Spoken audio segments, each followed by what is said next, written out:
So class 7th, today I will start the new chapter Aurangzed and Shivaji. So what is the theme of this chapter? The Mughal Empire, clear, accession in focus, accession of Aurangzeb, internal revolts and attempts to keep the empire together. Rise of Marathas under Shivaji. So in the previous chapter we read that Aurangzeb ascends the throne in the 1658 CE. After imprisoning his father Shah Jahan at Agra Red Fort, he assumed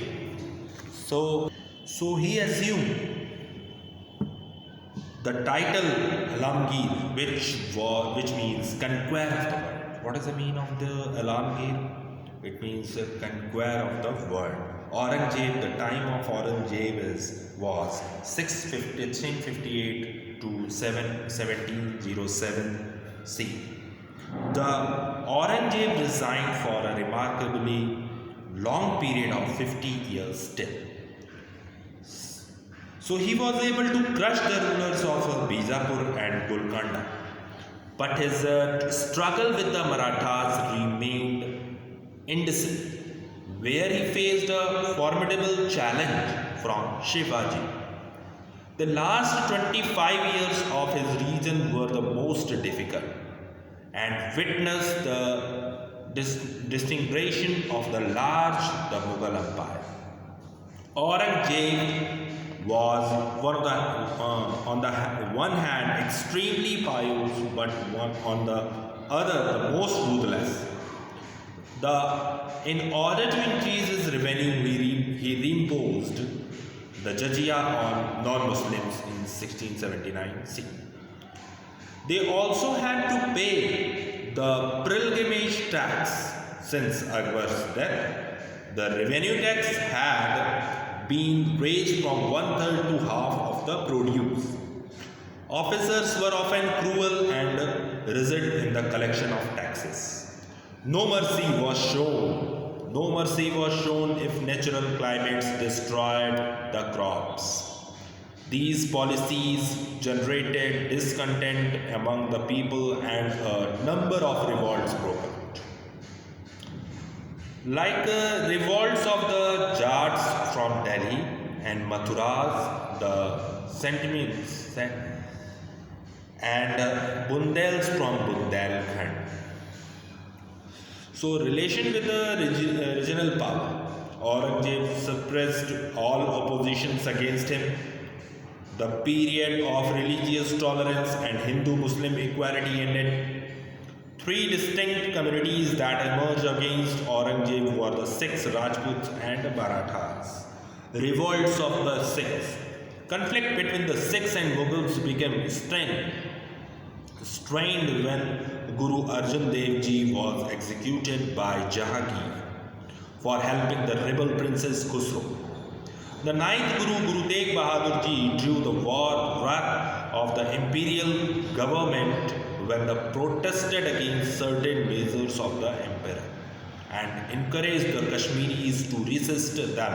Guru Tegh Bahadur Ji and his 5 followers were arrested and brought to Delhi in 1675 and executed.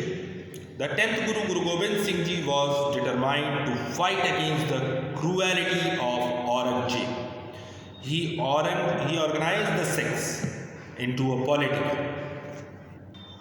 force known as the Khalsa, meaning pure. Khalsa means pure. The members of the Khalsa bore the name Singh's Lawyer and were required to wear the 5 Ks. The first one, Kesh means long hair, Kanga, comb, Kripan, sword, and Khachreya, short drawers, and Kara, steel bracelet. The first one is Kesh, Kanga, Kripan, Khachera and Kara. 5. These are the 5. The members of the Khalsa bore the name Singh, Lion and were required to wear 5 Ks. Kesh, Kanga, Kripan, Khachara and Kara. These were fierce conflicts between the Khalsa and the Mughals.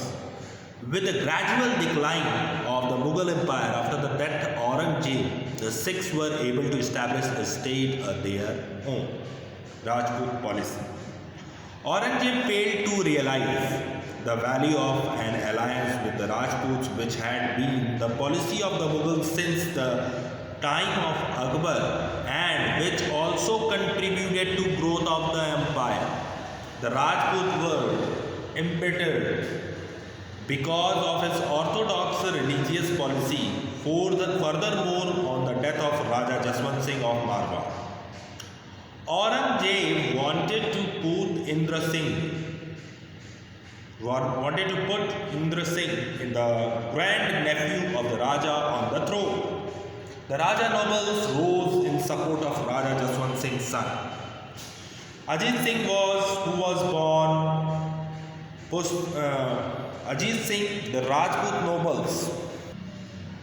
So the Ajit Singh, who was born posthumously, posthumously means the born after the death of the father, born after the death of a father. This is mean posthumously. The little prince was detained in Delhi. Durga Das Rathore, a brave Rajput, rescued him and other Rajput estates, rallied behind Durga Das and fought against Aurangzeb.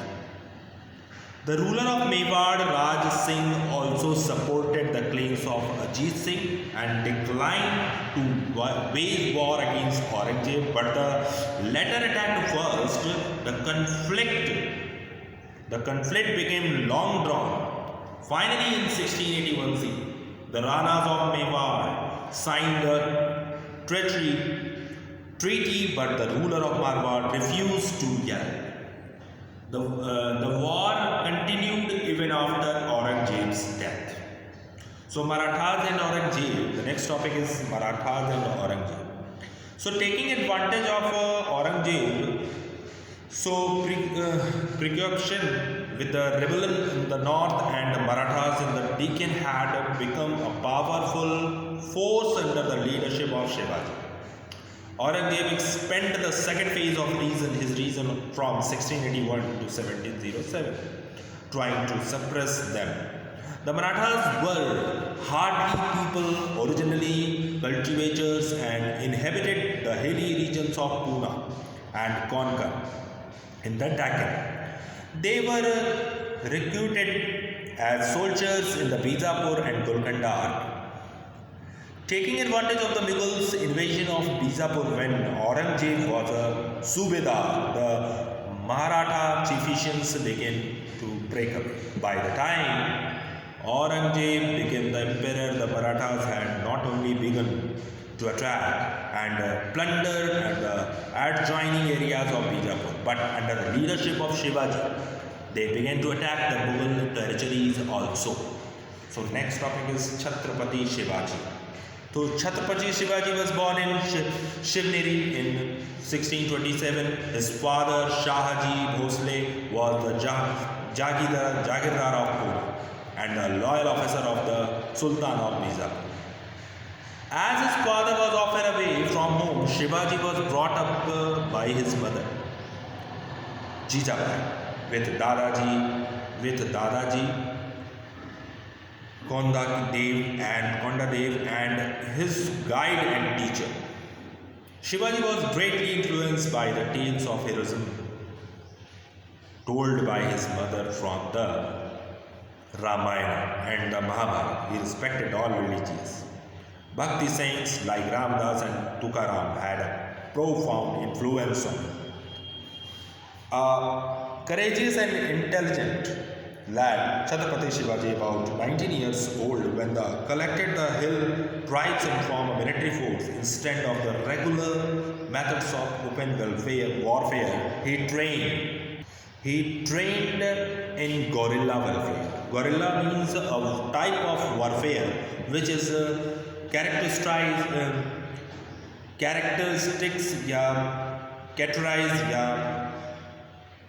by surprise attacks. So So, guerrilla warfare, a type of warfare which is characterized by surprise attacks. In this method, his bands would make a sudden attack on the enemy and then hide in the hills. Inspired by Chhatrapati Shivaji, his bands carried out raids on a number of small forts of Bijapur. Soon he conquered some forts belonging to the Bijapur kingdom, and finally Afzal Khan, a general of the Sultan of the Bijapur, was killed by Chhatrapati Shivaji. It greatly increased the prestige of the Marathas leader. So tomorrow I will start the relation with the Mughals. Thank you, class.